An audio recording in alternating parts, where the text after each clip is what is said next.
Welcome to the Infernal Brotherhood of the Scruffy Looking Nerf Herders. This is a live streaming Star Wars video podcast by Star Wars fans for Star Wars fans. And today we're going to be continuing our episodic review of Star Wars Andor with episode 9, Nobody's Listening. Or sorry, Nobody's Listening! Because exclamation point means hands goes up. Yes. Yeah. God thoughts. Damn it. This episode, this is yet again one of those episodes just that felt way too goddamn short. Loved it. Yeah, for sure. You know what we forgot to talk about in the last episode review was the ISB going to what is his name? The guy who got fired. Cyril. Is that it, Cyril? Yeah. Okay. Well, Cyril, as he will be known, because his mom feeds him.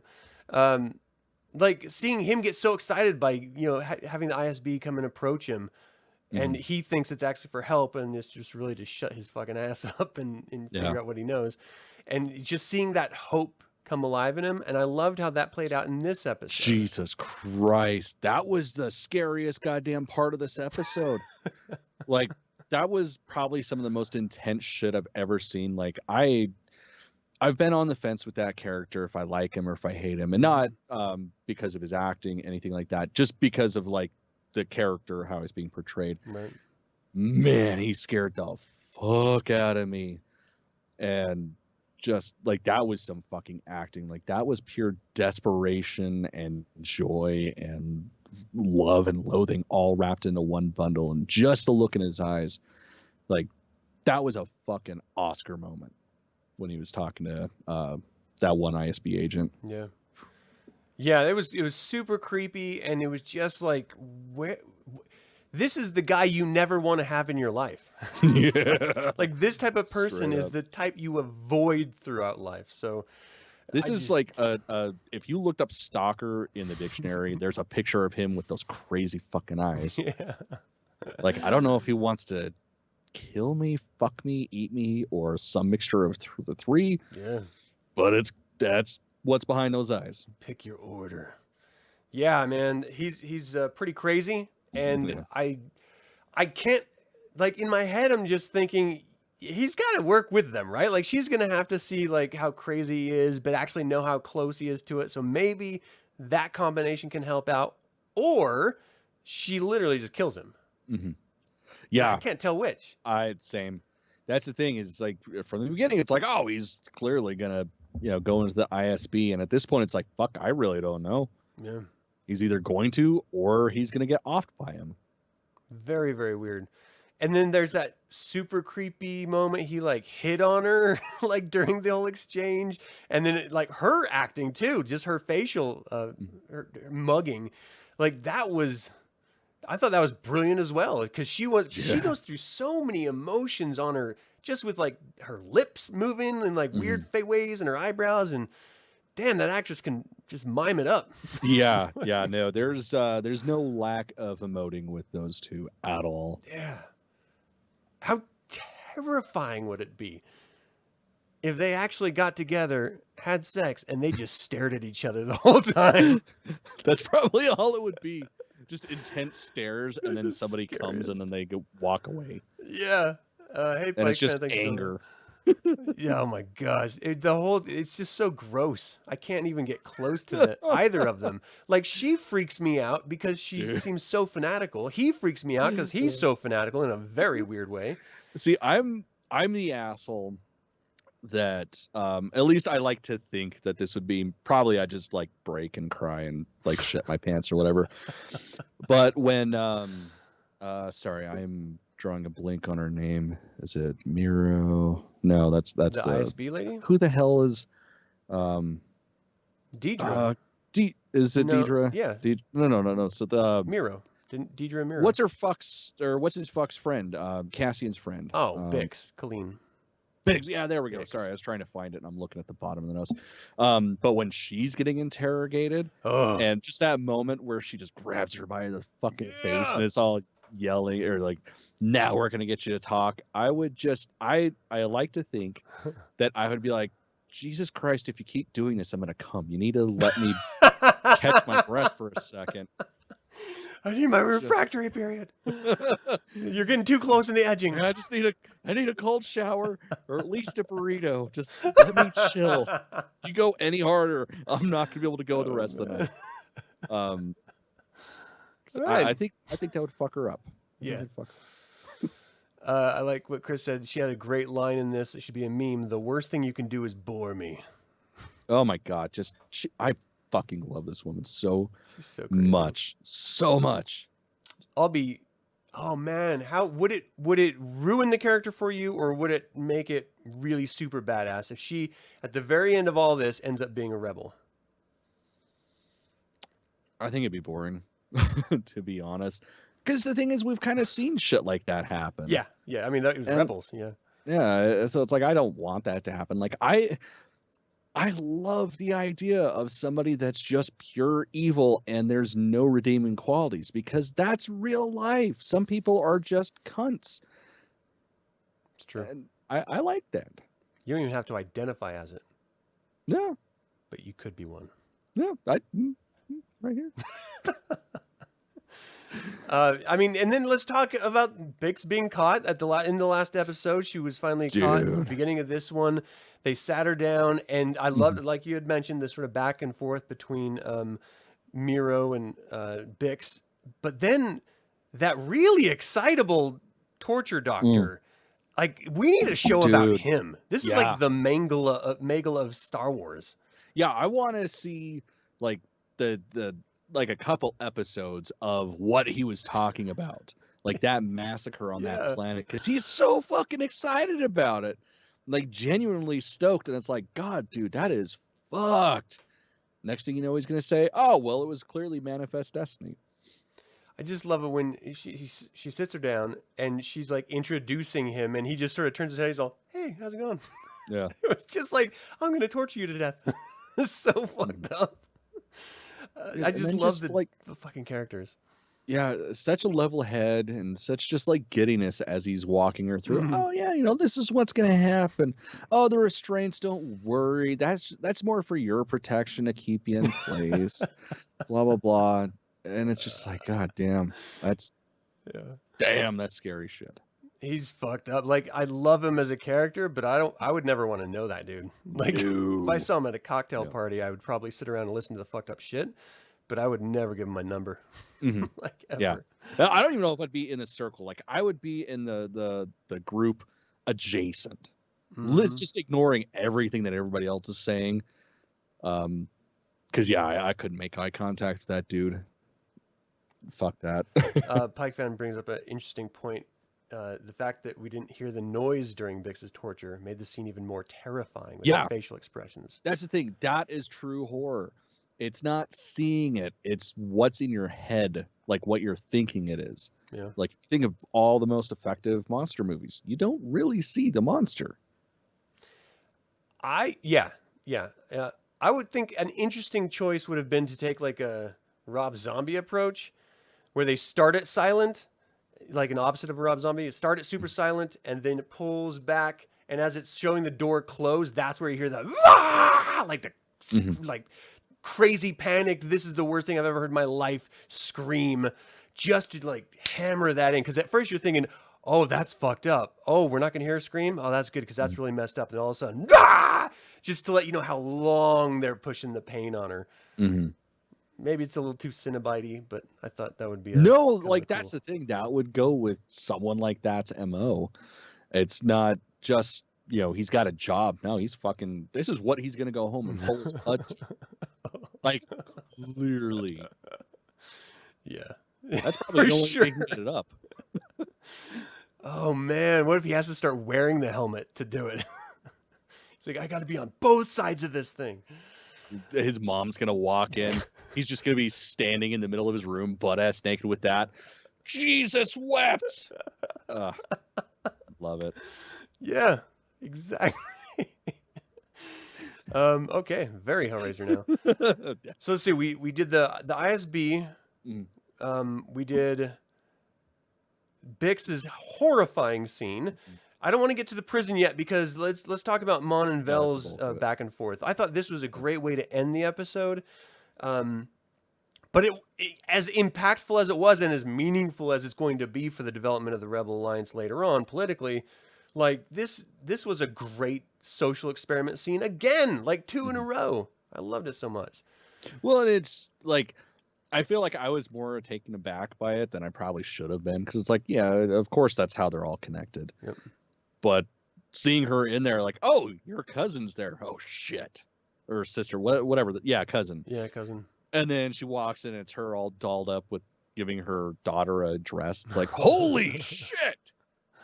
Well, I like how they played it too, because she doesn't know that she was involved with Luther's stuff. Mm-hmm. So like Vel has just got this weird triangle relationship to like she's like the Kevin Bacon of 6 Degrees. Yeah. Like awesome.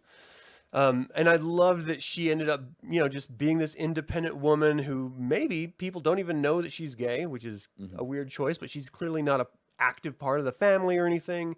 And she's just been missing for months. But, you did have those moments of Mon looking at her and just like admiring her. She understands the subterfuge. She understands the little snide comments and appreciates them. Like, it seems like she wants to be Vel, but she knows she has to take the different avenue of it. And so there's just this real deep admiration there. I thought that was dope. Yeah, it was.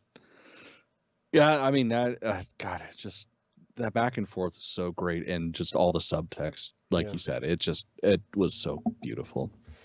The one thing I was a little bit confused about, so to finish that section of it before I jump to this, ultimately the banker comes back and he's like, look, the only way you're going to do this is if we bring in this Chandrian gangster named Davos Skulden, who I have no idea who the fuck that is. Yeah, neither do I. I was trying to check the memory banks for if we've seen that in like EU or whatever, but I was drawing a blank. Yeah. I like the idea that Mon knows who it is and that she's terrified about the association. So she's such a great politician. Is she ignorant or is she stupid? Because you are starting a rebellion. You're trying to start a coup to overthrow the galactic fucking government. And you don't think you're going to have to deal with scumbags? Right. Like what? Yeah, it's intentional ignorance is what it is. She thinks that she can just throw money at something but keep her hands clean. And it's like, at some point you gotta fucking nut up or shut up, dude. Yeah. I do love that part of every character though, when you realize that it's sort of a Batman thing. I crossed a line. I just saw myself cross the line, but I know if I need to do what I got to do, I have to cross this fucking line. And that emotional, moral turmoil going on inside her face is great. Oh yeah. What if Andor covers a hole in the wall he's digging with a poster of Mon Mothma? That's pretty funny. Yeah, of course. Who else? Yeah, why not? It would be a Twi'lek dancer for me, but to each their own.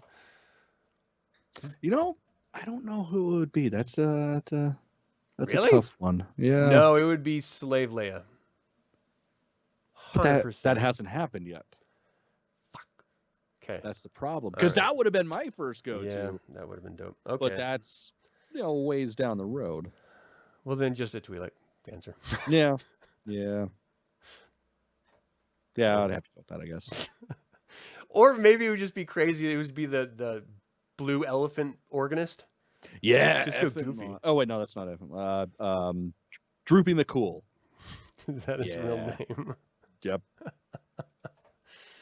Max I had the toy. It was Max Rebo. That's Max Rebo. Who the fuck's Droopy McCool? I have no idea. Hold on, I gotta look that up because I know that's a motherfucker. Or I'm crazy. Just replace your camera with that picture of Droopy McCool because the name alone deserves. Oh yeah. No, he was in the Max Rebo band. That's what it was. Okay.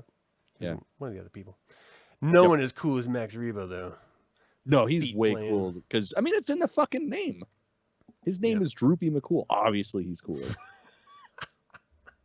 Ugh. So weird. Just backs at him. Yeah. Okay, so then we, before we close it out with the prison stuff, there's one last bit here about in the ISB where they captured a rebel pilot working for Anto Krieger, who reveals the power station on Spellhouse is set to be raided by Krieger's group. Who the fuck is Krieger? Isn't that the guy in Archer? That is the guy in Archer. Same guy, right? Yeah. Cross universes. He just has like a goat with him, and he's gonna like make an evil twin. And I believe it.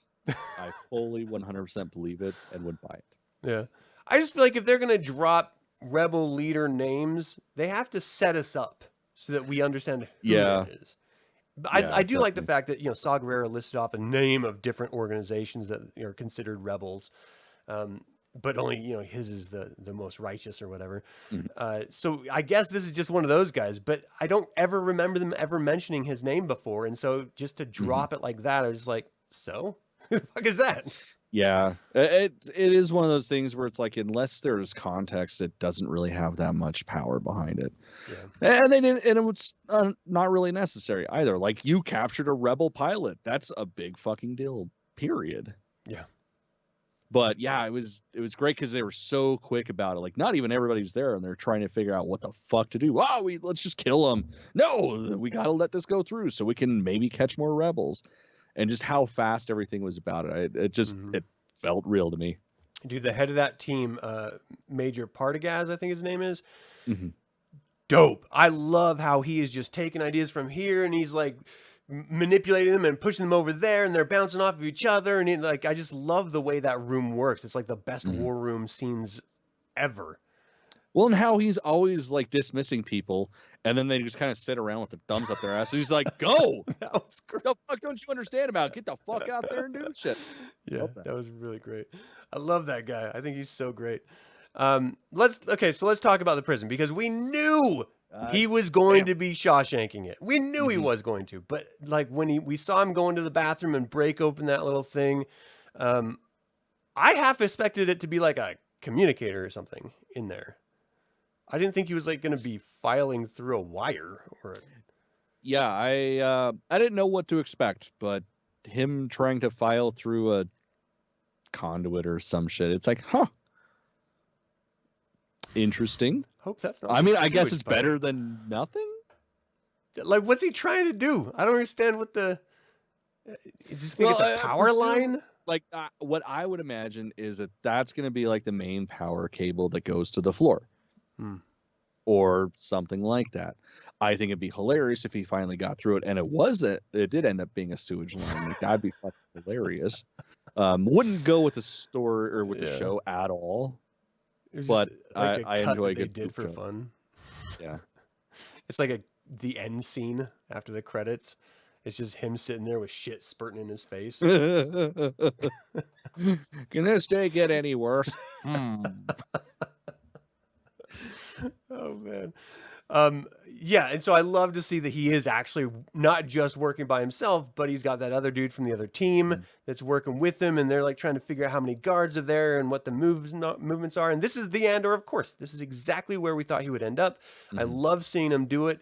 And then even when he's like in the middle of the cells and he's trying to talk to the dude, he's like, look, they're not listening. They don't care about us. They have one job to do: turn on the floor light twice a day. Why would they care about anything else? I just love that no one else gets that. Like, the Empire is so content. They don't ever consider anyone would ever try to go against them. I love it. Ugh.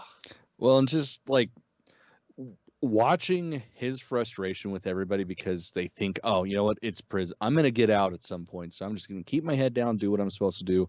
And then I can fuck off at some point. And him constantly being like, no, man, that's not it. Like, we need to get the fuck out on our own. There's no other way. And like watching that slow progression or realization dawn on people, man, that was just fucking heavy. Yeah. I mean, just seeing as soon as they started communicating about level 2 and all the speculation started popping up and no one knew what the hell was going on with level 2. And then to find out that, yeah, it's actually just like it was a mistake. They sent a dude back and then they had to kill everyone to cover the mistake up. like no one's getting out. Like you just get cycled to a different floor. You don't Yeah. actually get released. And to see that sink in to who was the guy? Snoke. It's Snoke. I wish I had it written down. I don't. Snoke just like dropping his face is like, all right, I'm in. Like we're doing this breakout thing. Mm-hmm. I just loved seeing that moment. Yeah. Let's see. Sorry, trying to find his name. The work manager Kino. That's what it is. There we go. Yeah. You got better internet than me. Sneaky. I just saw it in my notes. So I was like, oh, it's near the top, wait, not it the is in bottom. there? God damn it. Is I guess I second probably could have looked down. one. So So then we have the sort of sentimental aspect of all of this, and that's the old guy Olaf on the team, or Olaf or whatever. Like seeing him sort of go a little dementia and then straight up stroke out. dude, that shit was fucking heavy. It's like the cornerstone of every single prison film. You have the old timer who finally gets out, or they're near getting out, and then tragedy strikes. Or in Shawshank's case, they get out and tragedy strikes. And it's just one of those things like hopelessness. You know, Yeah. this is a machine, and once you're in the machine, there's no getting out. Like you're going to be recycled, if not physically, then mentally, and if not that, then it's just going to take your life straight up. Well, I love how it was the medic, the medic that is a prisoner there. Yeah. That is finally what got that through Snoke's head. Was like, you're not fucking going anywhere. This guy is lucky because he gets to leave. You don't. Oh man, yeah, I agree with what Pike Fan is saying. Andy Serkis was easily the best performance this episode. He was great. Yeah, he's fantastic as always. I'm constantly surprised at how much I sink into his performances. Like he did that stint in like the first Wakanda show or whatever, the Black Panther film. And he was just like a rando character that ended up dying, but he did such a great job in that role. I really, really loved it. And then to see that juxtaposed against the physical work he does for all the digital stuff, and then this other like real role, and just seeing him, you know, he's like, I'm trying to take care of you assholes. Stand in line, shut your fucking mouths. I'm doing this for you. You know, a little bit of tough love here. And then just seeing it all unravel in front of his eyes. He's like, it doesn't matter what I do. They don't fucking care. You know? It's just like, fuck. So good. Yeah, it's just, yeah, man, that guy, he's wholly underrated as far as I'm concerned. Yeah. I'm super bummed that we didn't see any action. Like I was really hoping we would see like the beginning of some sort of action. How did we not see? Well, okay, I guess not traditional action, but we watched, obviously people get electrocuted because they did a shit job. That was tense as hell. Yeah. We watched some dude fucking kill himself. Yeah, that was pretty heavy. And they just left him there to pretty much fry the rest of the night. You can't go in and grab him, then you'll be shocked. Yeah. Like you just have to just smell it and get hungry. Yes, we didn't get a prison riot, which I cannot wait for that, because of course that's coming. Like that has to come. Next, it's got to be next. But yeah, man, I'm so pleasantly surprised with how this episode turned out. Yeah. Yeah, it's weird because you're right. You know, on one hand, we didn't get like the action that it's leading up to, but all of the little stuff in between, each element was, if it was just the moment in an episode, would be a great moment. But we just had a whole bunch of these little moments that were just like, oh shit, oh shit, oh shit. Yeah. Such a great build up and payoff. It really is. What is your favorite part of this episode? Shit. It's gotta be when What's Your Bucket was getting interrogated on Vix. Like that was just so goddamn intense. But it's also hard because I loved when Cyril bumped into ISB lady out front of her job, and like that shock of like just her being like, what the fuck are you doing here? Are you stalking me? It's hard to narrow down one. Just this episode in its entirety was just perfect in my opinion. Yeah. I think mine was that final scene of you know, having to end the old guy's life, finding out what really happened on level 2, and then the switch is flipped and he's just like, let's do it. This is happening. I can't wait. They got me so pumped for the next episode. Fuck yeah. I want to see hell. Oh, it's gonna be so good. Did you have a least favorite moment? No. I didn't either. This was tight. Mhm. Even we didn't even talk about the mom interaction. But that, Yeah, oh, and that shit, god damn. that shit's getting bad. And it's like, because I just wonder when she's gonna check out, because of course it's ultimately leading to that. But yeah, it's like, how soon? And is it gonna be like as soon as Cassian gets out, he's trying to get back home, and she's already gone? Like, it's fucking heavy. I don't know, man. Yes, Pike Fan, I did, and it's awesome. I thought it was great. He was talking about the special look for Willow coming up. Yeah, so I didn't have a least favorite moment. I just thought this was a wonderful. I'm so pleased that, like, I would never have chosen any of these actors for any of these roles because I don't know shit about shit. But just visually, I would never have done it. But they are amazing. Yeah. Like, it's take me on a full 180. I was like, I hate that character actor combo, and now I'm like, no, they got it perfect. These guys are perfect. Like, everyone doesn't have to be pristine and beautiful or dashing and handsome. Well, and They that's can just boring be- anyways. Yeah. Yeah. I don't know. I was always hoping for this sort of Carrie Fisher, Harrison Ford thing where there's, these incredibly beautiful people, but these actors are amazing, and the character in their faces and their performances is just top notch. It's so goddamn good, and it doesn't seem like it should be Star Wars, but I'm so pleasantly surprised that it is. Yeah, It's definitely. just fucking great. All right, hopes for the future, because we don't know what's next. Yeah, it's well, and that's the hard thing, because we know that we have 3 more episodes? Yeah, 12 total. It's like, ultimately he's going to get out. Of course, we know that. There's got to be some sort of conclusion with the whole Cyril and ISB thing, and of course, what's her name again? Mira or whatever. Mira. She's going to die. Oh But shit! what order and when is that going to happen? Like, that's what keeps me going. I don't want her to Like, die. I'm excited. What makes you think she's gonna die? The mom? Isn't that her name? Oh yes, I'm sorry. That Marva. I thought it was Mira, the Marva, ISB not girl. Mira. Jesus. Yeah, that is good. If he's out when that happens, you know he's coming back. Mhm. Oh, that'll be a great tense ending. But that'll be some shit. The waterworks will definitely be happening. 100%. Oh man, I love that. I didn't even consider that.